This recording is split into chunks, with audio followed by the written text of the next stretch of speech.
We've all said it. I totally saw that coming. But horror has a way of waiting until your guard is all the way down, and then flipping the table. Some twists hit you like a jump scare.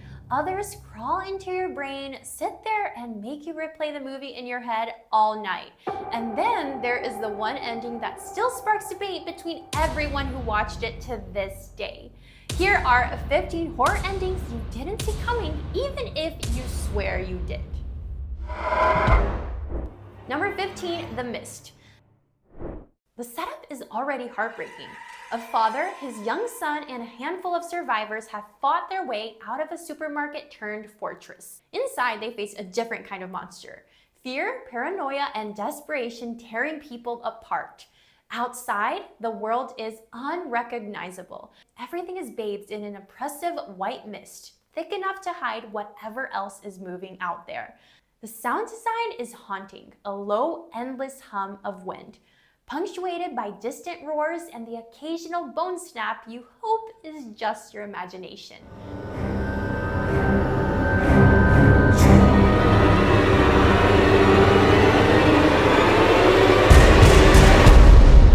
David drives until the fuel gauge drops low. They count their ammo, 4 bullets, 5 people.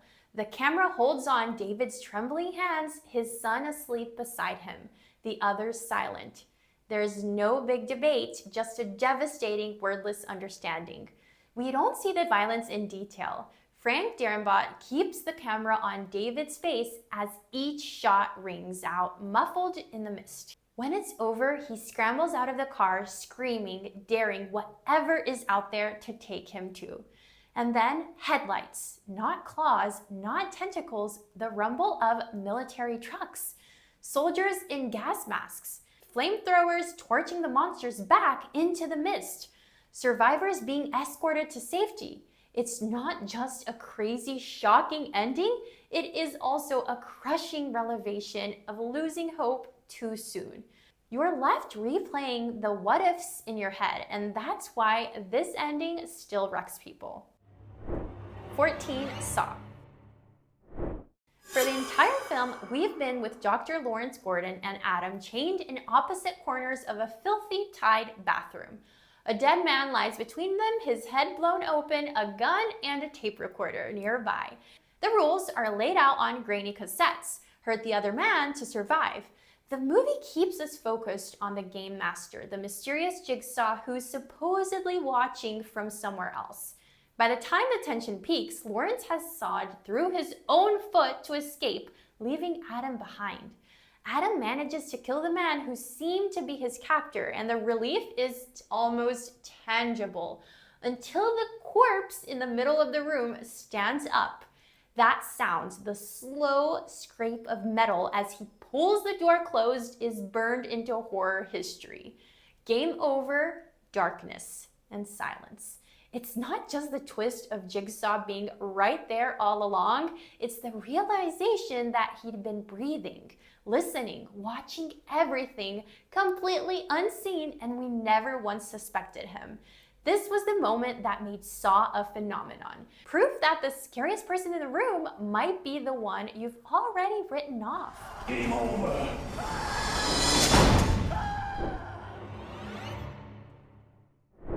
From the start, it's a meta slasher. College friends head to a remote cabin, ignoring the creepy gas station warnings. But the twist is seeded early. Bizarre cuts to technicians in a sterile control room, placing bets on which monster will kill them. This tone flips when Dana and Marty descend in an elevator past glass cages holding werewolves, ghosts, and things you can't even name. The reveal? Every horror cliche is engineered, a blood sacrifice to appease ancient gods sleeping beneath the earth. When the final ritual is botched, the consequences are cosmic. The ground trembles, stones crack, and from the earth's core, a massive hand, impossibly huge, bursts upward.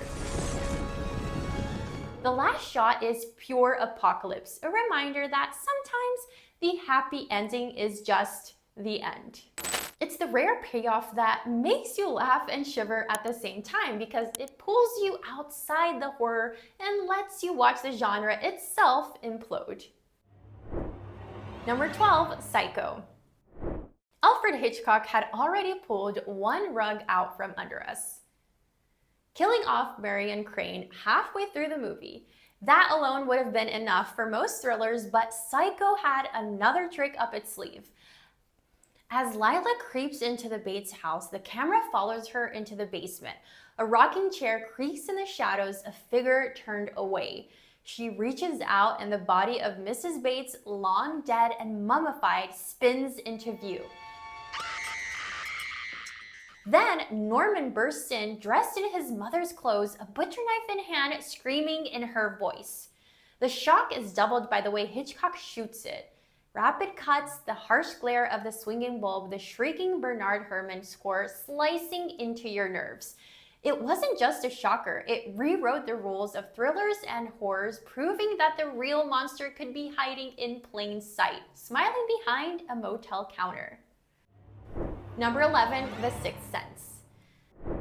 By 1999, audiences thought they could spot a twist a mile away. M. Night Shyamalan proved otherwise. We follow child psychologist Malcolm Crowe as he tries to help young Cole, who sees dead people.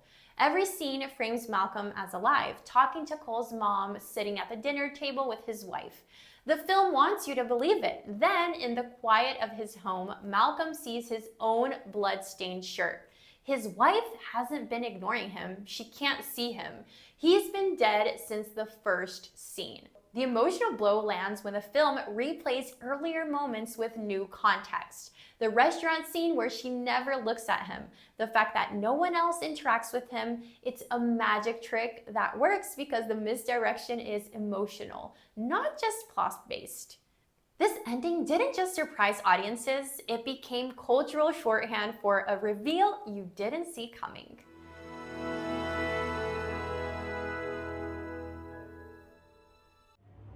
Number 10, Sleepaway Camp. For most of the film, Angela is the painfully shy camper bullied relentlessly and surrounded by louder, more aggressive kids. Murders begin picking off campers and counselors one by one, but the identity of the killer stays hidden.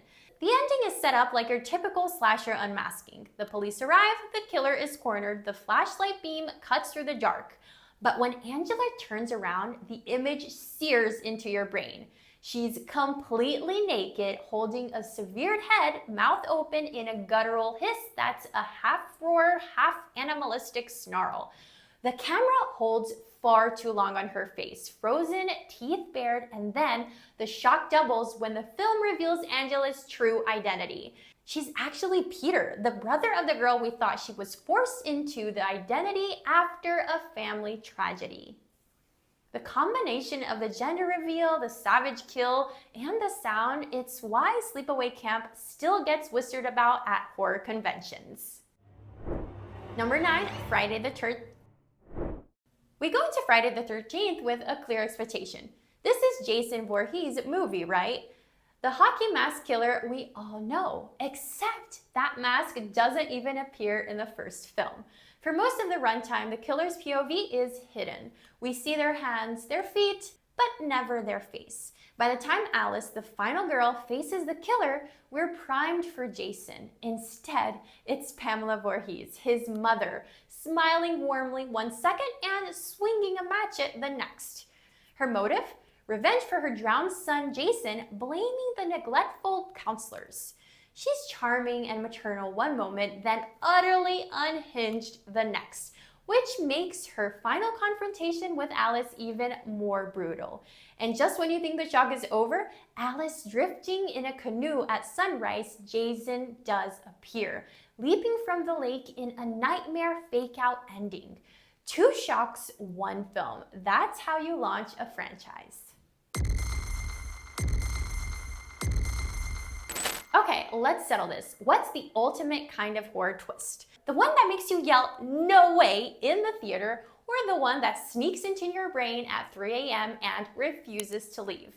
Drop your vote in the comments, and bonus points if you've got a twist you spotted before anyone else. Number 8, Hereditary. Ari Aster spends the entire movie making you think the horror is about grief, a family losing its grip after tragedy. But the breadcrumbs are there. Strange symbols, unwanted visitors, stories of a secretive grandmother. By the time Peter flees into the attic, the atmosphere is suffocating. We glimpse naked cultists in the shadows smiling too calmly for what's happening. His mother's body floats unnaturally in the corner before she saws her own head off, a sound you feel in your teeth. The reveal comes in the attic, where Peter is crowned as the host for the Demon King Paimon, completing a ritual orchestrated long before the film began. The camera lingers on his blank expression as the cult hails their new king. It's a blow that lands because it feels inevitable. You realize everything, every single moment was part of the plan. The audience never had a chance, and neither did Peter. Number 7, The Others. Grace lives with her 2 children in a massive, shadowy mansion. They never open the curtains. The children have a rare condition that makes sunlight dangerous. Strange noises, doors closing on their own, and fleeting figures in the halls keep tensions coiled tight. The entire film trains you to think the others are haunting this family, but during the seance scene, the truth breaks through. Grace and her children are the ghosts. The reveal is almost gentle in execution. No jump scare, just the slow, horrible dawning of reality. Grace remembers that she smothered her children and then killed herself in a fit of despair. The intruders are the living, frightened by their presence. The lighting is key here. Warm candles suddenly feel cold. The air heavy. Nicole Kidman's performance shifts from fierce protectiveness to quiet devastation, and you can feel the floor drop out from under you. This isn't just a simple discovery. It's a tragic redefinition of everything you've watched. Number 6, A Nightmare on Elm Street. Nancy has fought Freddy Krueger through the dream world, learning that fear gives him power. In the final confrontation, she turns her back on him, stripping him of his control. Freddy disappears and Nancy wakes up. Sunshine, safety, mom is alive. It's a reset ending.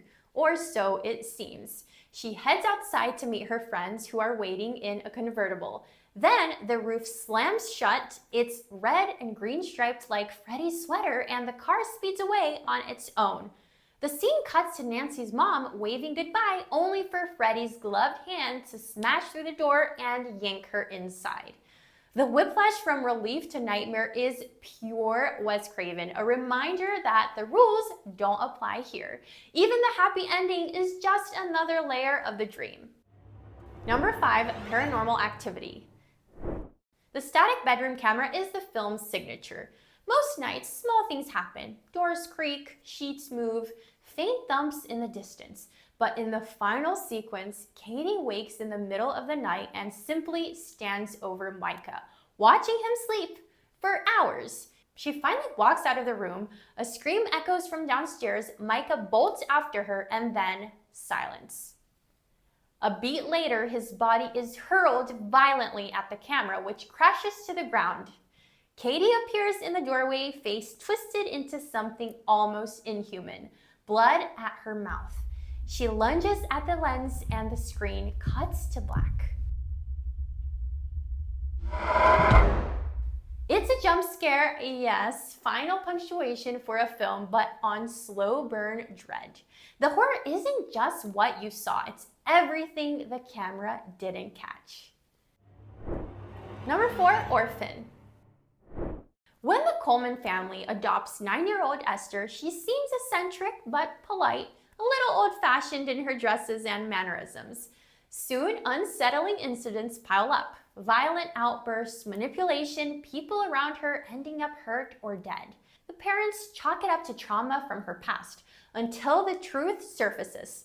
Esther isn't a child at all. She's a 33-year-old woman named Lena Klammer with a rare hormonal disorder that stunted her growth. She spent years posing as a child, seducing fathers and murdering anyone who gets in her way. The reveal scene is unforgettable. In the bathroom, Esther wipes away her carefully painted freckles and childish makeup.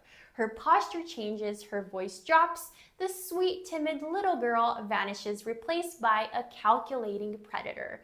It's not just the shock of her true age, it's realizing that every moment you thought was awkward or cute was actually part of her manipulation. By the time she goes full villain, you're already replaying the movie in your head, catching every missed red flag. Number 3, Us.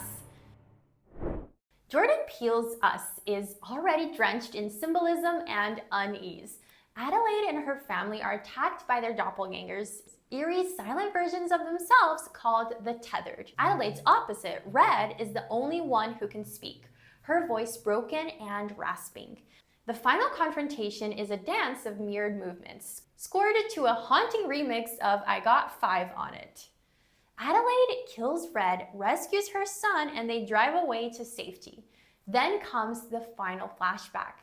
As children, Adelaide and Red met in a hall of mirrors, but Adelaide didn't escape. Red did, swapping clothes and identities, chaining the real Adelaide in the underground facility. It reframes the entire story.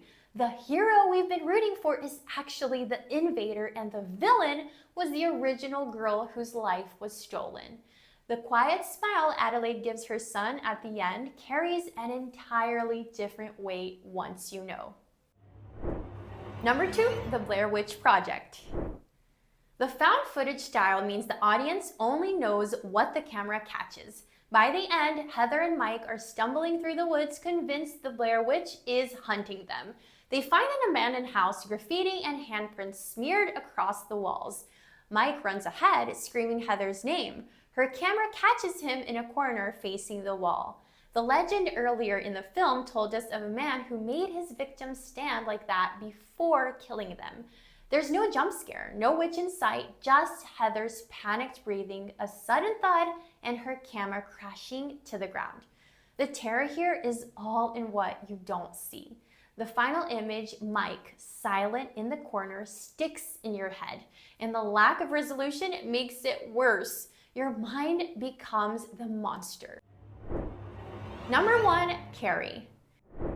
After the massacre at the prom, flames, screams, and the gym collapsing, Carrie is dead. The film winds down with Sue Snell, one of the only survivors, visiting Carrie's grave in a quiet, dreamlike sequence.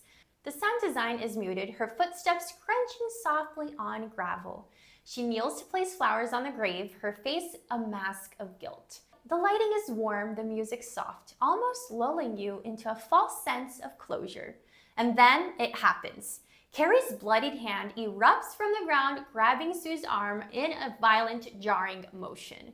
The scream is instant. Sue wakes up in bed, drenched in sweat, her mother rushing to her side.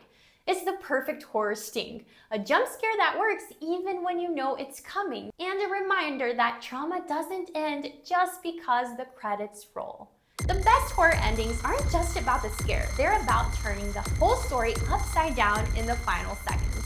And the truly great ones, they stick with you like a shadow that won't leave. In horror, the twist is just the start of fear. And if you're craving for more, check out our rankings of the funniest comedies, the dumbest horrors you can't help but love, and the not quite horror films that still keep you up at night.